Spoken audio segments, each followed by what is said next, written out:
What is up, y'all? It is I, your boy, Coyote Thunder. Today I'm actually going to be looking at this video. Uh, Trump voter, business destroyed by tariffs, asked for empathy. I'll be honest, I did see it before, but there are some points that I want to point out into this one. So let's jump into it. Okay, now previously we had a video I personally really enjoyed with like all the Trump sympathizers or illegals getting deported. Yes. You're undocumented and you support Donald Trump. I support Donald Trump for the economy. Now it's just funny, bro. You can't be mad at them. Cause Or their families getting deported. you have a field day with that shit. So this was posted on our subreddit. So after the tariffs went in place, some people were very upset because it affected their bottom line, their business. And after a guy posted his struggles, somebody replied from Tanya Michelle. She said, "I love this for you." True. I'll be honest. Hold on. Because I'm going to be pausing several times throughout this. But yo, I love the tariffs and how much the corporations are just getting slammed and exposed. Ah. Now, of course, there's going to be a transition period, but let's take a look. He saw this comment and it triggered him. Who? It triggered him, and I just wanted to kind of share it with you. I love this for you. I love this. Nice. I love this for you. I love to see you fail. I love to see your family be affected and hurt because you voted for Trump. Yeah, I voted for Trump. Absolutely. Did I know he was going to increase the tariffs? Yes, I did. So I love this for you.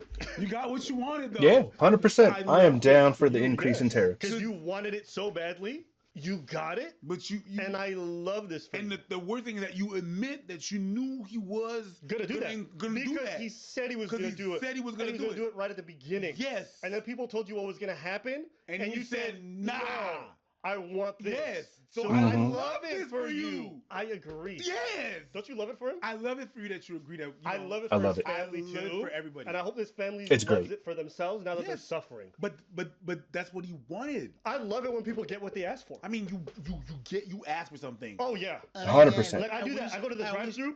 I'm glad that Trump has given us exactly I go what to the drive-thru he said and he I'm would. like, could I get a double cheeseburger, no cheese? Not all of and it, they're like, because of there's course. And they give it to me, and I'm like, I love this for me. Yeah. And they're like, oh, we love it for you too. That's $5.94. And then Which I'm like, whoa, inflation. And then they But go, then after- I'm loving it for you. Yeah! I think he's trying to say that a leopard ate his face, and he wasn't expected the leopard that he let out to eat his face. Get eaten. However, I thought that the infrastructure would be set up prior for small business to come back to America and manufacture in America. So to wish ill on someone and to love the fact that they're suffering. Like, okay, I just gotta say, this is the biggest fucking delusion I've ever heard of. Like, Yes. we're gonna bring back all these facts. You will never compete with third world countries. Oh, It'll never happen. No, you could. You could. Your iPhone's gonna cost $9,000, but you could. You're not No! gonna compete with a factory that's charging $1 an hour for their employees to do this kind of shit. They work harder than a lot of people in the West in these kind of menial jobs, and they also will work longer for less. You just can't compete. And also, You how do can. you think people want to do these jobs? To That's be what honest with I you? was about to say. You know what I mean? Like right now, there's this funny thing that's happening. Trump is saying that he's going to allow illegals to stay in America if they work on a farm. Why? Because farmers are complaining that they don't know the documented status of a lot of their employees, but at the same time, these people are crucial. Why? Because these illegals will do stuff on those farms that literally no other person will do it, and they'll do it for dirt cheap. Bro, less and less people want to work in the food industry. Yes. Fuck farms. People don't like. So here's the issue, right? People would have no problem working on farms or in the food industry, or the service industry specifically, right? So like retail and service, stores, restaurants, like fast food, if the cost of living wasn't so insane. And it all comes down to truly Wall Street. They've ruined it. The moment that shareholder profits are put above everything else, you got the increase in home prices, which is through an algorithm, which is just designed to maximize shareholder return. Then you got corporations like BlackRock, State Street, and Vanguard who are purchasing up a bunch of this property to then rent it back to us. But because they overpaid for it, for them to get a return on their investment, they have to increase the rent. The increase in rent does not, the increase in that cost of living does not increase the amount of money people are earning because again, for them to increase the shareholder return, they have to find ways to cut costs. The way they cut costs is sending jobs to third world nations where they will, or not even third world, but lower income nations like China, where they will pay people like $1 an hour to make a $1,000 phone. If that phone is $1 an hour to make, and they can make like 100 of them, because we can definitely check that on here. Why are they selling the phone for $899? If that phone is costing $1 per hour to make, the material cost, say everything for that phone comes out to say $100. Why couldn't they charge $200 for a Samsung Galaxy S25 Ultra? It's corporate greed. It's literally what it's coming down to. But not corporate greed. Shh. It's the fiduciary responsibility of those corporations because they're publicly traded to maximize shareholder profits. And that is what's ruining everything. That's why no one wants to work in those fields because it's not enough to cover the cost of living. So, say I'm $15 an hour. Rent is, I'm in Colorado Springs, so the cheapest that I could find is like $1,200 a month. So some quick math, right? Now this is all before taxes are even, considered. But 15, and this is also assuming you're working a full 40-hour shift, which they don't want to do that either because then it's going to cost them more with covering benefits such as health, dental, vision, life insurance, disability, right? But $15 an hour, 40 hours a week is $600 a week. 4 weeks out of the month, that's $2,400. Now rent, because you can't be on your own really anymore. That's kind of out the window. But then we subtract, I don't know, $1,250, which is what I've seen for a one-bedroom apartment. That's a half, just shy of half. Maybe no, that's over half. Yeah, that's over half of your amount. So that leaves $1,150. Then there's your phone, which a lot of these phone corporations like AT&T, Verizon, I think Sprint's now a part of T-Mobile. I don't even know what the carriers are anymore. I'm not sponsored by anyone. I'm moving to Mint because I can just pay a whole bunch of like what I'm gonna get a new phone with them, so it's unfortunately gonna be like $1,000, but that'll cover me for a year. Then after that, it'll be like $240 to $420 a year, but that'll be for unlimited, right? That's a way to circumvent it. But even still, those phone carriers, if you're going through one of the big companies, that's going to be $75 a month, right? So we take that now $1,050, which is minus your rent, minus the phone, 75, then your internet, which is on average like $60, then you have to drive. There is no option other than to drive because of the way our cities have been designed. They are very, it comes down to zoning, but the R1 zoning has created a car dependency. So not only is there insurance, which, for example, mine is the cheapest liability insurance that I could get. It's $50 a month, right? Uh, so let's do some quick math, right? So the $2,400, this is before taxes, mind you, which is another theft, just like inflation is another theft. Uh, but rent, $1,250, right? That leaves you $1,150. $75 for your phone, that leaves you $1,075. $60 for internet leaves you $1,150, or sorry, $1,015. Uh, like I said, my insurance is $50 a month because I have the cheapest liability that is available, so the car is, legal for the roads. That's $965, right? Now we also got to cover utilities, which is probably another, say, 120 a month, right? For gas, electricity, water, wastewater, and trash, right? That leaves 845. Now we also have to eat. Oh, hold on, I didn't even cover gas, and the cost of gas is going to affect it as well. just like maintenance is, because you have to get, your oil change, you got to get tires. If something happens to your car, well, then you're going to be stressed as well. So there's the medical costs, which we haven't even gotten into insurance. We're already down to $845. We haven't eaten yet. We still don't have gas for the car. So let's assume you have a fuel efficient car. So it's going to be, say, $30 a week in gas, right? So that's another $120 just in gas, right? And then maintenance of the vehicle, you got to have some, just because if anything goes wrong, it's expensive to repair a car because you can't just go out and buy a new one. Thank you, Obama, for that one, for the minimums that you put in for those used vehicle, ruining everything. Let's say that's another 100 a month, right? Just to have that saved up so you can build up that nest egg in case something happens to just the car, right? Now we're down to $625. You can go through this and double check my math. Let's see. Now I understand people are going to say, "Oh, you can just eat beans and rice." Well, that's lame. We need to eat, right? And to eat a healthy food is really to cook at home.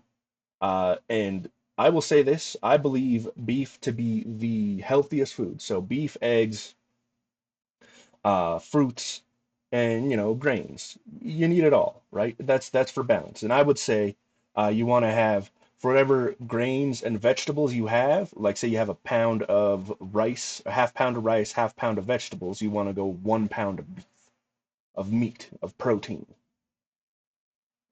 Otherwise, you're just going to start to, get real fat and get real sick, which is awful. So from there, you're looking at what? Maybe another, with the current food costs, because no one wants to work in farming because you can't afford to live off of a farmer's salary or pay, and considering it's always seasonal, and it's also going to corporations to maximize their profits, so they're trying to purchase it from the farms as cheap as possible, so that way they can distribute it and then upcharge it, right? So from there, you're looking at maybe another, for one person, I would say $500 a month. That leaves you $125. We still haven't paid taxes. So no, it's impossible to do it based off of the current salary. That's why no one wants to work. That's why people want to be influencers. I understand that I'm here. I'm making this video. I'm not trying to I'm trying to influence people, but I'm trying to open your eyes to what the reality is. I like Abba and Preach. They have some fantastic takes, but at the same time, I'll say that maybe they're a little disconnected from the reality of what it is to be a non-influencer.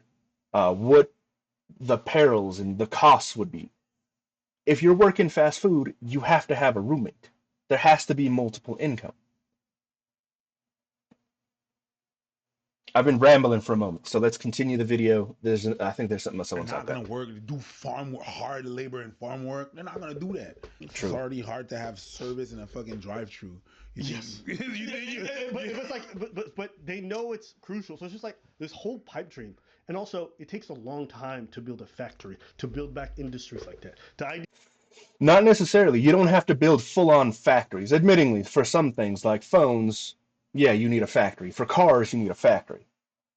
But for like clothes, I have a sewing machine. I can do that right here. I'm learning to sew, so that way I can start making my own clothes, right? Because we have a lot of there's a lot of beef processing here, right? And for the skins, well, really those a lot of times are shredded up, turned into compost, and really done away with. What I could do is I could just purchase that leather and start making leather goods, such as leather bags, and I could make them here. So sure, I would sell a bag for $100, right? Like a purse, like a quality leather purse, sell it for $100. It would cost me probably a good $20 to get all the materials that are needed, plus my labor, and I could probably get that done in a good hour or so, right? If I scale that up and I hire more people, well, I could pay them pretty well. The other thing is farming does need a return, but we also need to have small manufacturing here, not just large manufacturing plants.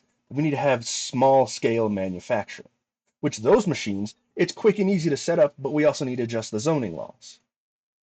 Of like bringing back, all these shops to be able to create this stuff, it takes a long time. Where do you think in the 4 years do you think he's gonna have time to bring back these industries and then put this shit in place? Not even that. You don't even know if people are gonna want to apply to these jobs. Everybody wants to be an influencer, me included. me included. True, but wanna it's the cost of living. That's why. Have you seen my fat fingers? These motherfuckers look like sausages. Same, All but they're nimble. Let's keep listening to I this. ain't got this kill. Hey, shit. Fuck out of here, bruh. To love the fact that their family is being negatively affected because I didn't vote the same way that you did is fucked up. It really is. It shouldn't matter. Anyone that enters my life, I'm going to judge you of who you are, how you are as a human being. Are you kind? Are you polite? Are you sincere? But you're gonna vote for someone that is not kind, not polite, not. You don't have to be kind. You don't have to be polite. You have to be good. And to be good, which is confused by propaganda, is not nice. Good is telling your alcoholic friend to stop drinking. Kind is, oh, I don't want to rock the boat, so I'll tell you, oh, it's not good for you to drink, but I'm not going to do anything beyond that. Versus, bro, you need to get it together because I don't want to see you die from alcohol poisoning. So that's wrong. It's too PC, which I hate. With politically correct. Sincere. That's crazy for me, but I love it for you. I love it for you. I feel zero sympathy because you know damn well that this is libs voting for whoever the fuck it is, and that shit came to bite them in the ass. They would be running circles, being like, "Bitch, I told you so. Kamala's gonna make your kid gay." In fact, half of this campaign, all I heard was like, "Oh, y'all mad because we winning? Fuck, I can't stop winning." Y'all was throwing it in their face. Hells yeah, we winning, and we're Every day still people were winning. throwing in. The issue is people don't want to invest in the United States. You don't want to invest in each other. I plan on running for governor. I'll say this as many times as needed for everyone to understand. I want things to be fair and I want America to prosper. I'm not a U.S. citizen though, so I'm currently a permanent resident. I came from Mexico, but I have zero ties to Mexico. I came over when I was like 2. I have my permanent residency card. I've had it for the entire time I've been here, and I've only gone back to visit Mexico a couple of times. And each time that I went, it was a terrible experience because they kept calling me a no sabo and they refused to teach me because I was here in the United States. I was raised in the United States. I have these American values. I am pro Second Amendment. I am pro Constitution. 100%. And I will defend it with everything that I am. So, I need to become a U.S. citizen. Once I become a U.S. citizen, I will then run for office, governor of Colorado, and the vision is where it's at. But let's continue. And I didn't mind, right? You guys made collages of liberals crying their hearts out Yes. after they lost the election. That's okay. You know what? They lost. You want to do that as the victor? I don't give a fuck. No, but that was kind. And it was polite. And it No. was so nice. Fuck that. Like You I don't need to said, be. it's You need to be okay. polite, When but the guy's that's not up being there and polite. He's insulting everybody, calling them whatever nicknames. We laugh at it. It's okay. I'm gonna laugh at you now. You voted for stupid. You got stupid results. Nah. None of this was unknown. Like, can we just? Every economist was saying what? If you put these tariffs in place, you're gonna fuck up the global economy and your own. It's gonna rise prices on everything. Now what happened? Everyone's like, oh my god, I think a leopard ate my face. And also, who you vote for matters. I'm sorry, I will 100%. based off who they. That's why I vote for me. Especially if who they're like. Imagine I'm an LGBTQ person, okay, and I see you across the aisle saying you're gonna vote for Trump or whatever.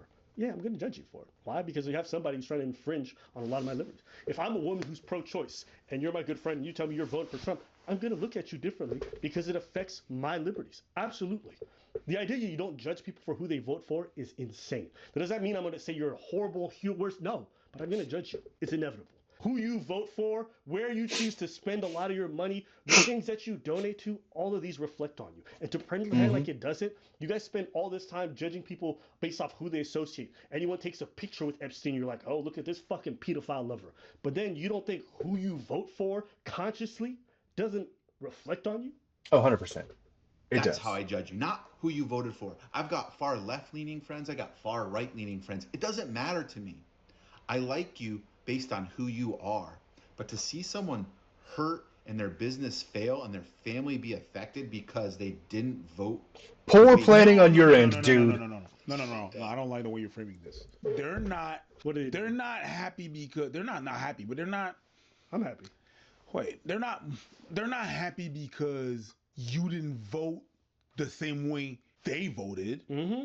They're having a little fun time or saying that you kind of deserve that because you voted for someone that said that would do exactly what they did, hence affecting your business because they did whatever they did and you knew they were going to do that and then you voted for that. It has nothing to do with like, oh, you voted different than me, then I don't care. You could no. That's not where the joke is. Yep. The joke is you knew. Hey, it is just, if you vote there, you're gonna get punched in the face, kicked in the nuts, and they're gonna take all your teeth. Yeah. If you vote that and they do that, and you're like, "Owie, mommy, I had a boo boo," we gonna laugh. It's literally just like the illegals who are like, I support Trump. They couldn't vote, but they said support, even if it means I get deported. I'm like, cool. Gets deported, starts crying. Or the other guy who could vote didn't think it would be his family of illegals, and then they get deported, starts crying. Didn't he say that he would deport people? I don't feel bad for you. Didn't he say that he was going to deport people? Oh, so you are a person that is the target, and you say, no, I support him. And I'm curious, if this tariff issue was affecting a liberal and it was ruining their business, I don't think you'd show them even 1 ounce of grace. No. Not a iota. It's fucked up. I'm sorry, a lot of you are fucked up. I'm sorry. We should all care about each other regardless of who we voted for. So let's vote for someone that doesn't care about a lot of people. Nah, bro. Are you mad because we don't feel for you? What happened to facts don't care about your feelings? They don't, and they never will. That's what you were telling all the because facts are when they were facts. sharing how distraught they were. Facts don't care about your feelings. Well, I love winning. Shut your ass up. I mean, facts still don't care about your feelings. The problem is that facts don't care about nobody's feelings, including yours. Mm-hmm. And you know what though? Like underneath all Preach. this stuff, there's actually like a lot of people who are righteously suffering. There's a lot of businesses who are going under for people who didn't vote for Trump. And it's like a lot of people who are commenting online aren't affected. Even us, like we don't have products that are sourced from China or sourced from a lot of other places, so we're not feeling it. But there's some tragic stories of people who had functional businesses, and because of all this tariff and all this confusion, they literally don't know how they're going to make it the next 2 months because they can't get any of their supply. You know, we might laugh about this, we might joke about this, or whatever it might be. But at the end of the day, a lot of real people are going to be suffering from this. And unfortunately, a lot of people voted for this, even though they were warned what was going to happen. Look at this. And what we're hearing from the administration is a celebration of the president's moves here. First, the tariffs, and now describing the pause as kind of as a stroke of kind of strategic economic genius. We've seen investors seem to be breathing a sigh of relief. Are you breathing a sigh of relief? No, not at all. The news yesterday almost feels like the nail in the coffin for us. Tell me why. I have products in China right now produced, ready to ship. They were supposed to get on a boat yesterday and come to America. And I can't ship them because what would have cost. I dislike you, lady. For one, this manufacturing in China, I truly believe to be a theft of the American people. Because you're sending jobs to China. They are creating these things, and then it's being shipped back, and then you are upselling it based off of how much you paid because you're trying to just maximize your profits. Your greed and your want for immediate gratification, looking in the short term, is a poison on this society, on the United States. We need to think long term, and you're not thinking long term. You're thinking, what can I do right now to get the most that I can right now? It is a terrible ideology. Me maybe $30,000 with a reasonable tariff. Now is going to cost me. Oh, and plastic! More microplastics for your baby. That's game ending. Oh, why she can't get it? Because we don't make the stuff in America, and he didn't set up anything in place to make the kind of stuff in America. Even if you did, It will take years for that to happen. It does not take years. It's so Small scale. irresponsible. And while everyone's like, oh my God, this is winning, you're just destroying a bunch of people's lives. Your neighbors, your people. So, if that's what you voted for and that's what you're okay with, then that's fine. But me seeing this kind of stuff and seeing a bunch of stories like this and even hearing from friends of mine who work in different American departments or work for the government and seeing how this is all unfolding for them, they're all coming to the realization of how bad this is really getting. It's like you said because something people about, are all the experts were dumb saying, and like, short-sighted. yeah, this is what's going to happen. That's not what I heard from the experts. What I heard the most from the experts was, this is not how tariffs works. You think that it's China that's going to be, it's you guys. It's always the customer that's going to pay. That's what I heard. And yet, 100%. Still up for it. Oh, he's got And a I have to spot have up here. that money when the products get to customs, and I don't have that. Nothing close to that. It's not even reasonable. So I have to leave my goods in China until I figure out some other direction. But what that means is when I run out of stock in 2 to 3 months, I no longer have products to sell and no more revenue coming in, which means I can't pay my bills, can't pay my employees. Debt-based economy And is a everything poison I as have, well. all of my debt, I have my house leveraged. We have 5 employees. My house is leveraged against our loans for our growth into Walmart and Target. I can't pay those bills. I don't even want to think about it. Damn. See what she's doing? She's doing one of those techniques that I learned to not cry. You just flexing muscles just to like fucking neurologically divert your brain's attention. No, it's not even that. Is that whenever you flex muscles, you spend more calories and you get hotter. You know what I mean? So all the water gets sucked back in your body to hydrate, and then so you're trying to flex the. She is doing everything. I could only imagine. No, but if I'm teetering on bankruptcy and I have to listen to this fucking goofball change his mind about tariffs every single time. The reason why she's crying online is because when you say that, there's a realization that of what's happening. Yeah. You're saying in 2 to 3 months, that's tomorrow morning. Like it's for a business, that's nothing. For a business, that is nothing. So she's realizing that, I'm sorry, we're talking about that, and it's done. She'll lose her house. Now imagine somebody with kids and husband, and then having to try to start a business with no line of credit afterwards because you went bankrupt. Well. But again, in the land of the free and the home of the brave. Hey, this is what winning looks like, guys. This is what winning looks like. Meanwhile, there's one clip that was posted on our subreddit that really stood out to me. This is the last one. It is winning, but it's winning in an aspect of people need to realize that they have made mistakes. There is this whole thing called the sunk cost fallacy. You've put so much time and effort into this thing that you understand intrinsically in your own heart and soul is not sustainable.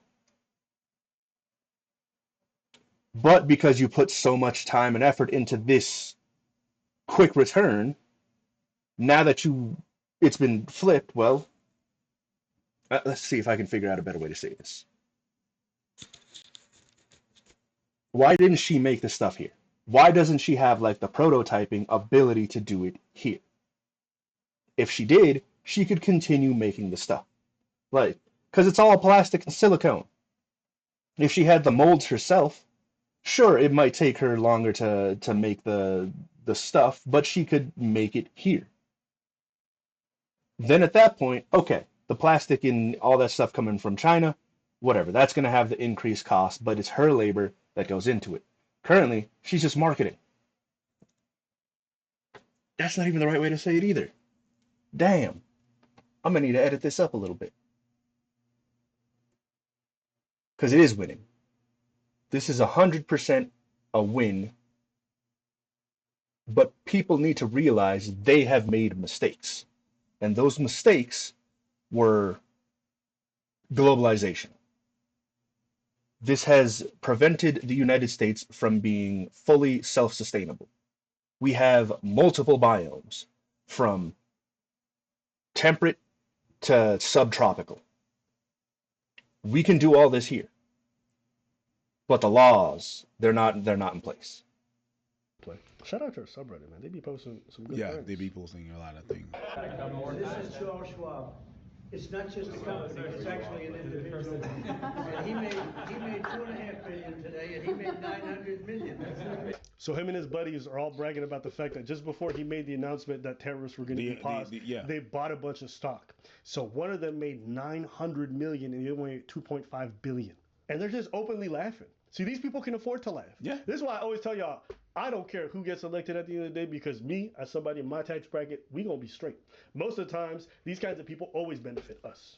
The people that Oh get yeah, I hate shafted it. are the I people hate who Wall make Street. substantially less. It's always like that. The people who are, operating on the thinnest of margins when it comes to profits. And that's most businesses in my experience. That's because of So, the if you want to debt-based vote for a economy we're leopard to in. eat your face, it is what it is. But for everyone who didn't and who's suffering, I feel for you guys. Do I feel for the people who vote? Nah, I don't because you were warned. You know what I mean? Like, everybody warned you and you threw it in their face.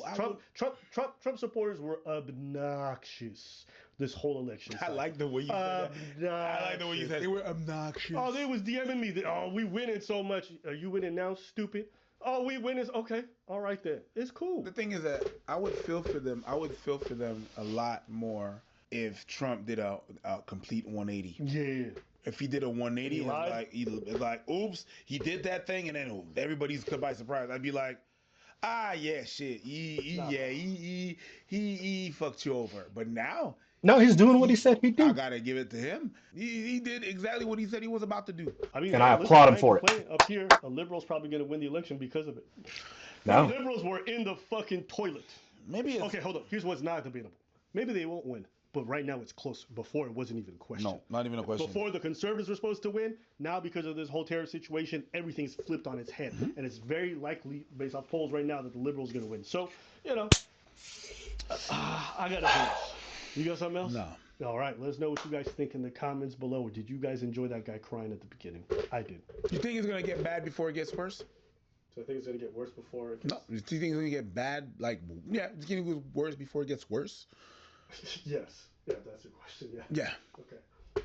Because it's already bad. I'm sorry. Yes, okay. My bad. It'll get better. What you guys think in the comments? As they say, it's always darkest before the dawn. So here's my true take on this. That's poor planning on their end. It's an issue with globalization and how, well, globalization is so susceptible to politics. It also weakens a nation because we're no longer able to produce things here in the nation. It takes away prosperity from the American citizens. It takes away skills, knowledge, and self-sufficiency, right? We need to bring all of that back. Now, we don't need massive factories owned by a single corporation, kind of the way it is now, right? We need small scale. I understand India kind of does that, but we need to, be a little bit smarter about it. Because honestly, everything we do needs to be smarter. That's why I said I'm learning to sew. I can end up selling handbags, wallets, shoes, jackets, pants even, like for motorcycle or just, every day-to-day life, right? I can make that here. Thread can be made here in the United States. Wool can be produced in the United States. We have plenty of rare earth minerals. The issue is we're poorly designed to be able to truly take advantage of everything that we have been given. Because one, I will say this, China, sure, they're producing a lot of stuff, but that's because all of the equipment was taken from the United States and put to China. And then that equipment was used to create more equipment in China. If that equipment can be brought back to the United States, we can hire American people. We can get them trained. Once they're trained, they can start making things on their own. That's where the entrepreneurial spirit should come into play. Am I rambling too much at this moment? We are winning. It's just people need to realize they made poor decisions beforehand. I'm not even sure if that's the correct way to put it. But yeah, it is. It is truly poor planning and decision making and greed, along with the debt-based fiat society we are under due to the banks and Wall Street. That's what's bankrupting the nation. That's what's making everything so much worse. And we can make it better. This is why I plan on running for governor. But my vision, because I'm only human, I will only live for so long. And I could be taken out sooner because I might make the corporations mad, and as you know, they might JFK me. So the vision is as follows. First, we create a Colorado Wealth Fund. Within this Colorado, and this is the plan that I would say that all of us Colorado and Christians need to subscribe to. I'm pro Second Amendment, pro free speech, against the search and seizure, right? Pro fourth, pro fifth, pro third, even pro all of it, right? The Constitution is the doctrine we need to go by. We are a constitutional republic, not a democracy. Sure, we do vote them in democratically, but at the end of the day, we are a constitutional republic designed to protect the individual. And unfortunately, corporations have very much perverted that. So here is the idea. And this is the vision that I have on a future. It's not even that far away. It's maybe 20 years max. But it would have immediate and quick benefits now that we could all see. So first, yes, we're pulling a Norway. We're creating a wealth fund for the state of Colorado. This wealth fund will be 80% invested in the state of Colorado, but it won't be as like ownership in the industries of Colorado, which is stock options, right? Where you become a beneficial owner of the company, a shareholder, basically, right? Because then shareholders become the primary, beneficiary of the outcome. So they're looking to maximize that profit. 100% against it, we go to debentures, bonds, debt instruments. So, for example, and this is different. So, as a quick example, I have a sewing machine. I can start making leather goods or even clothing goods, right? Canvas, shoes. I can, get like rubber and again start making clothes, apparel, all that stuff, right? I can get a business loan, and that would start my business. Then to expand, I could sell a debenture, a bond. This would mean that I am then taking a loan. I am the one who dictates the terms of that loan. And if the state decides to support my industry, then the state would purchase it. I would have to pay them back. If I can't pay them back, the state would take all of my stuff as recompense, because that's how, bonds, debentures, debt-based investment works. And that would be around 75 to 80% would be that for Colorado industries. Because again, think of it differently. To start up a business is the business loan, and then to expand or operations would be the bonds, debentures sold on like a Colorado type market, right? So you need to be established. And then the other 25 to 20 to 25% would be in large index funds like the S&P 500, the Dow Jones Industrial Average. At that point, yes, we are a beneficial owner and we can start making some decisions. And that would then be sent out to all of the people of Colorado. How would you want us to vote based off of? And that would be a democratic aspect. But the Constitution will still protect the individual. So that's step one. And really, all of this has to happen kind of all at once, which is super easy if I am governor, and all of you who vote for me and support me financially would agree with. So the second part of that is I want to end income tax, property tax, inheritance tax, and gift tax. We would be moving to sales tax only. Under that sales tax model, unprepared groceries, or unprepared foods and groceries would be at 0%. So if I go to the store, I buy some ground beef, or I buy some steak, I buy eggs, butter, milk, cheese, vegetables, fruits, breads, right? That would have 0 tax. Now, there is still going to be that sin tax, SIN, for, I guess, what is considered bad, right? So alcohol, tobacco, weed, shrooms, and I'll add like soda, candies, that kind of stuff, right? Excessively sugary items. That will be taxed at 30%. Everything else will be 10%. So like, for example, I make clothes, I sell that handbag for $100, it would get a 10% tax on it, so that would be an extra dollar. right? Or 10% of 100 is $10. It'd be $110 after taxes for a leather bag that would probably last many, many years because it would be tanned here in the United States because we do still have some tanning places here, right? Or, like I have this glass mug that I got from Walmart that would have a 10% tax. My smartphone would have another 10% tax. I have a pocket knife, some scissors, right? Chapstick, wood, tape, all this stuff would have a 10% tax. All of that would go into the Colorado Wealth Fund, which is going to definitely start off majority invested into those high index funds. And as more industry is growing, because we're again, this is my thing. I am a Christian, 100%. I think that we need to build 3 new cathedrals. I'm also an architecture nerd, so I believe that we need one that is Art Deco, one that is Baroque, and one that is Gothic.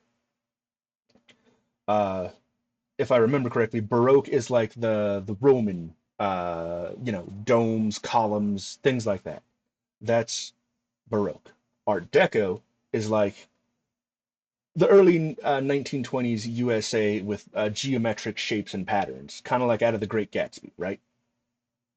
And then Gothic, as we know, is towers and spires and gargoyles and stuff, right? Those are the 3 that we need. The state would just provide the land for them, and then from there they could go through the same type of debenture type process to build these cathedrals. I will support them myself, but it will not be state funds. Well, it probably will be state funds, but that's what I'm saying. I'm Christian, and I need other Christians to really support me on this. Where was I?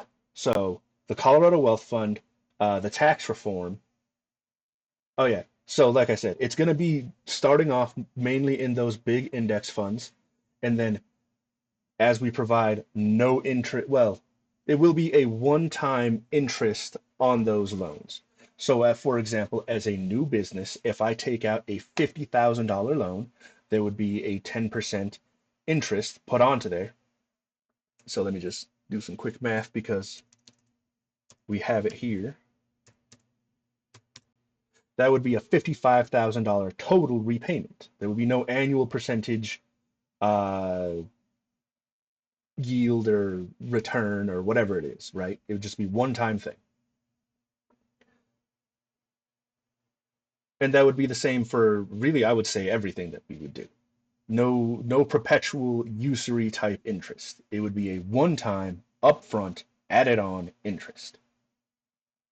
So if you're going to take a loan for, say, a car or a business, or, well, I won't put that for housing. That's where that'll come from, right? So after you get your business up and running, that should be enough for, say, a couple of machines, some product, and then enough to cover you for a little bit to kind of get things started. But this has to be your endeavor. You have to want to create this, but we will support you. We will support the small business here in Colorado. Then I want to install trains. I think I've definitely shown the map before. Y'all can check my other video, or I'll even make another video about what my plan is for that one and how we would pay for it. But the trains themselves would simply enough reduce the reliance and dependency on cars. I never want to take your car away because I have a Subaru. I love driving that thing. But when it's your only option, that symbol of freedom becomes a shackle. So if we install trains, this will get more people mobile. The more mobile people we have, the more they can work or even, travel around and spend. The other thing I want to do is I want to update the zoning laws. Don't get me wrong. I understand people still want R1 zoning, but to have such a great separation is terrible. Like I've been driving for Uber Eats for a little bit, and I see the amount of spread, and it disgusts me so much. So I'll tell you, right? There's this road called Powers, right? If you head south on Powers towards the Mark Scheffel area, you will find these housing developments. And when I look at them, they fill me with just pure disgust because it's plains, it's the fields, right? Former farms that were turned into housing development. Now, to get there, there's a road that you have to go around 50, 65 miles an hour, right? So, pseudo highway or freeway, right? Then you go off into this little area, little road that takes you then to the housing area. And in this housing area, there is no food. So there are intentional food deserts that have been built. There are no parks, or if there are, at most they're like little patches of grass where you can walk your dog. Maybe a little tiny little playground, but nothing else. There's it's just houses, and to get to anywhere, to get any food or groceries or entertainment or really outside, you have to drive somewhere. And then there's big ass parking lots, which is just covering up more of the earth, creating more water issues and more of a heat island effect. Because, you put a bunch of heat in a solid mass, it's going to radiate it throughout the day, at night as well. That's where the heat is coming from. So adjusting the zoning laws would allow for medium density. I would say because Colorado Springs, we have the Pikes Peak Mountain, I would say build no more than 3 to 4 stories. The first floor could be used for some of that manufacturing, like the sewing, phone repair, gyms, offices, cafes, grocery stores, martial arts studios, photography. All the stuff could be there in a mixed use type of environment. And then the second, third, and fourth floors, yeah, those could be for residential, condo style things where you purchase it. And yeah, the only time I would be okay with like a HOA type thing is in a condo environment where it's a single building. I don't like those communities. Those things are ass. So adjustment to the zoning laws and trains together, that's going to create jobs here because we need to install the trains. Then we need to manage and run the trains. Uh, because those train stations, and here's the way they would break down, right? You go down the first level, and then there's a shopping mall type area, right? And I'm going to restrict this 80-20, same thing as before, right? 80% of it will be food based, the other 20% can be apparel based. Then beneath that, you'll have the north south, and then beneath that, you will have the east west. It'll go to the train stations, or it'll go to the airports, so that way if people fly in, this will increase tourism, and then subsequently it will increase the amount of sales tax revenue we get. Adjustments with the uh, zoning laws, which would allow for more mixed use, would just simply allow for more people to work. This is where we're also going to support small farms, right? That's why I want to have trains that go out to the plains, but I want those to be plots of land.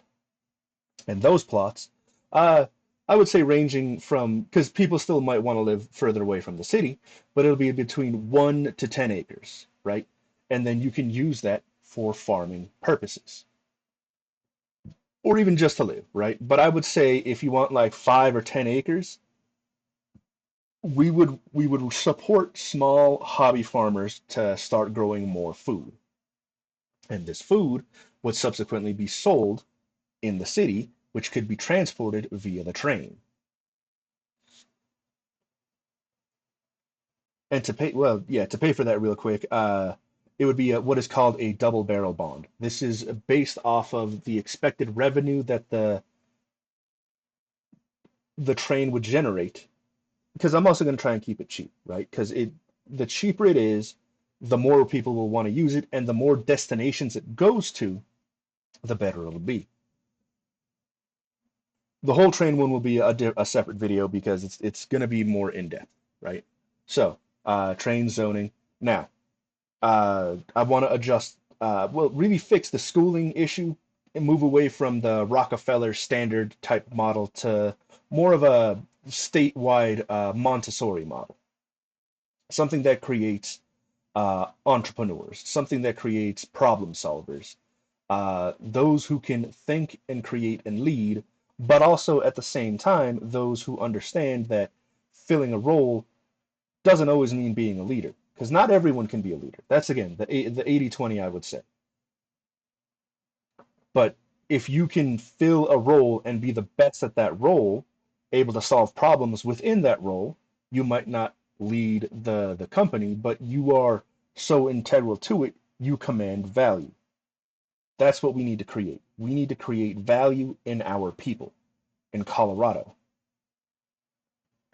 Uh, so that's the schooling. We can also fix the hospitals, specifically hospitals. Clinics, I understand they would be private practices.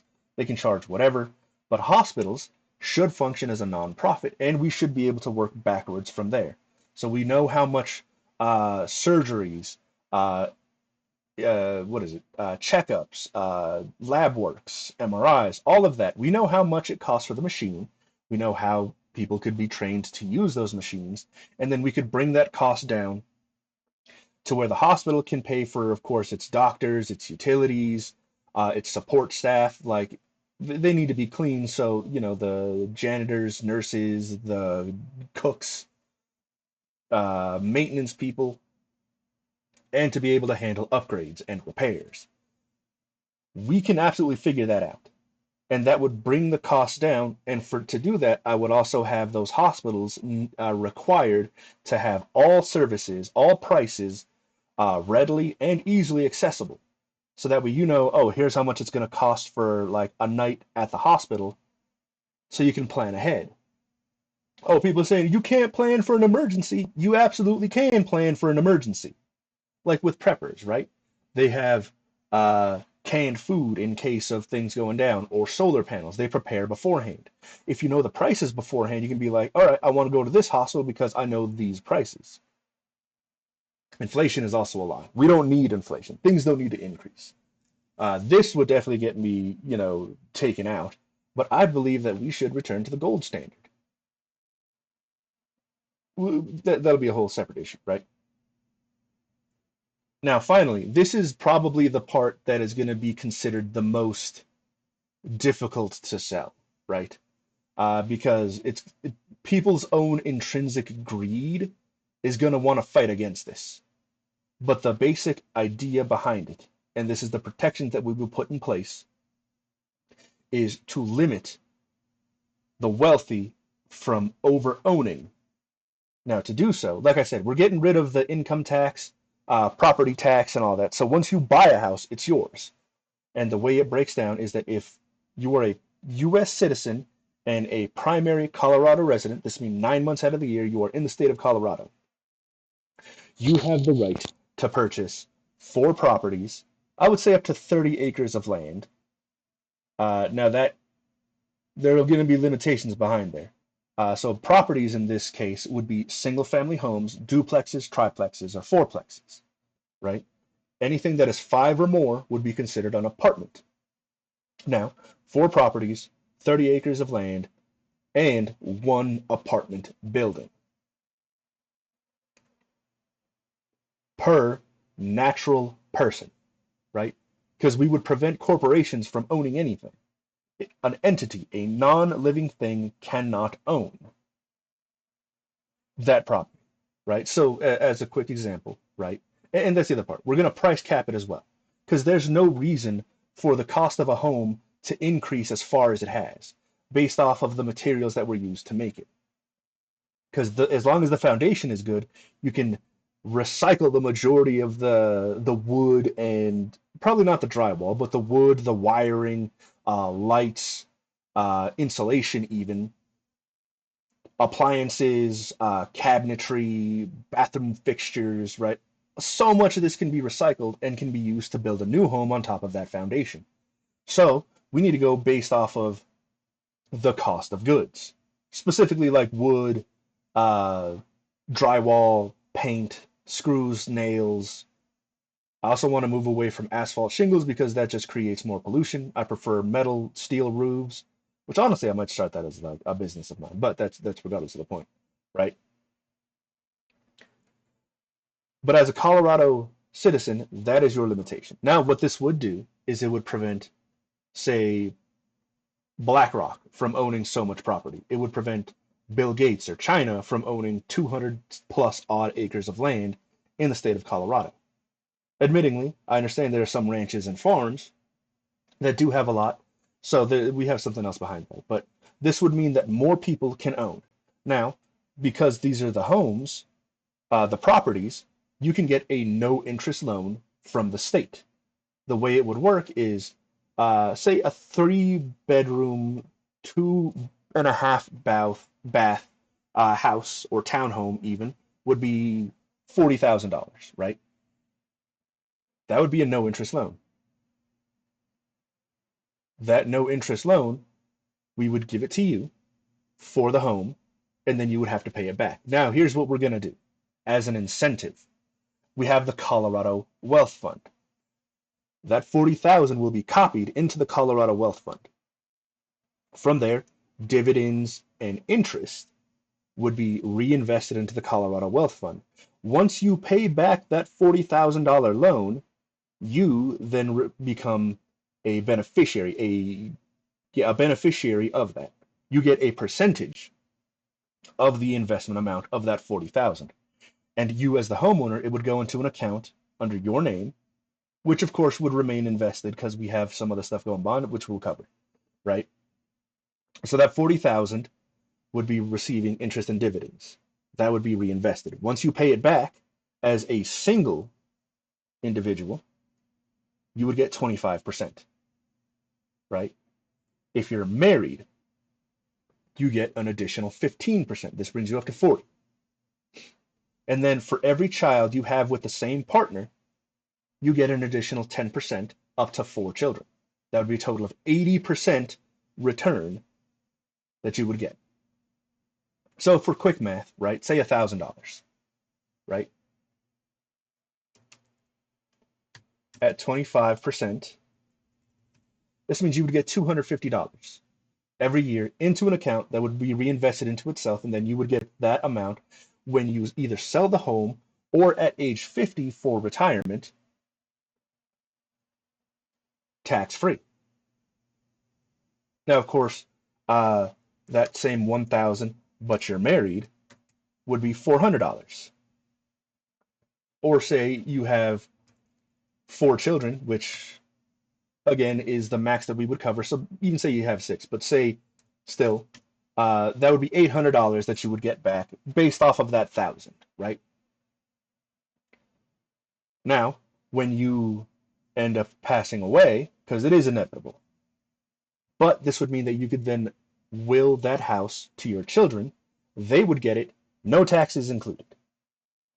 Now, of course, there's still that same limitation for them, for each of them, that they can own up to those 4 properties, 30 acres of land, and 1 apartment. That's the limitation. Now, for the land and the apartment, there won't be any no interest loans. It'll only be for the properties. This would then incentivize more stuff to be built, because the longer you hold it, the more returns you get.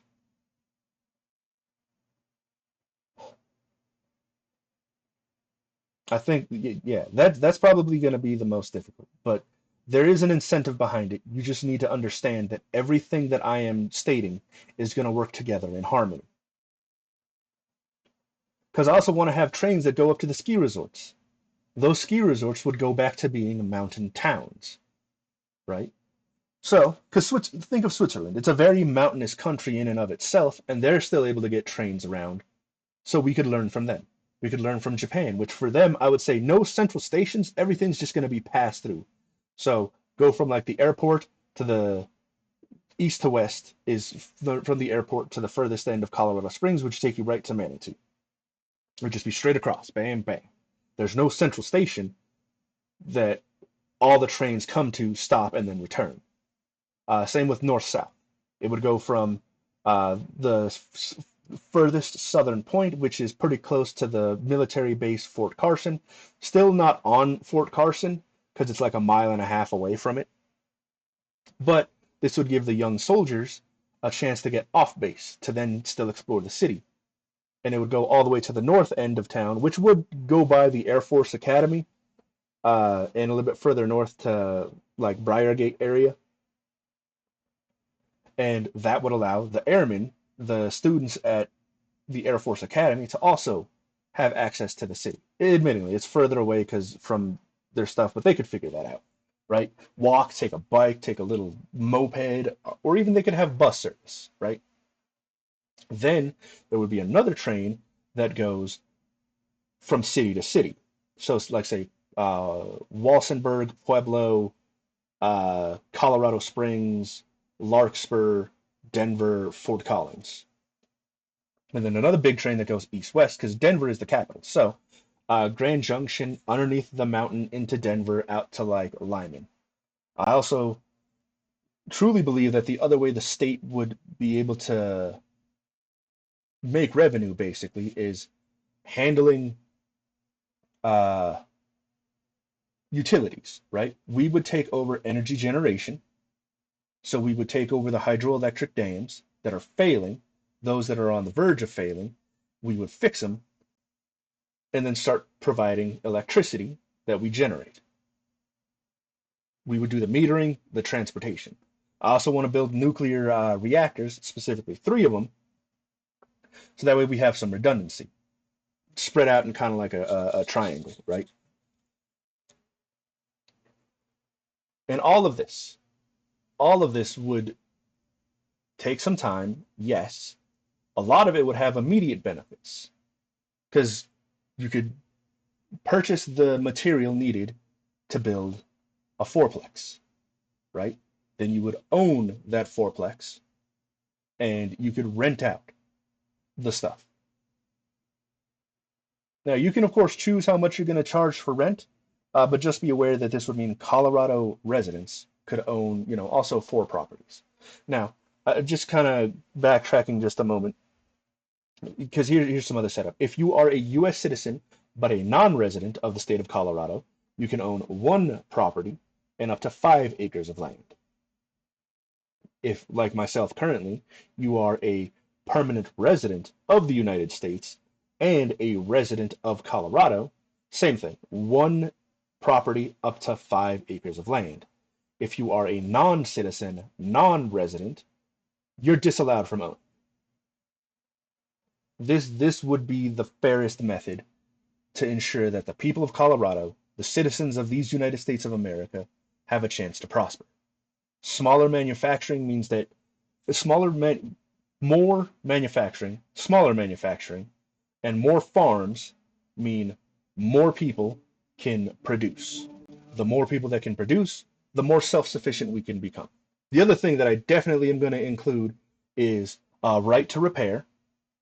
So we can, instead of having to throw everything away and get a new one, which just makes us live in a big old trash pile, we can fix the things, make them last longer, and those things also have to be readily available. Uh, Likewise, this is a very minor thing. I want to do away with that white light on street lights and cars. That just causes so many issues. It's just a quick bill, write it down, we're good to go. Would make driving safer, right? Would mess with your night vision a lot less. But those are my goals, my plans. I need your support because I can't do this alone. But hey, Coyote Thunder out.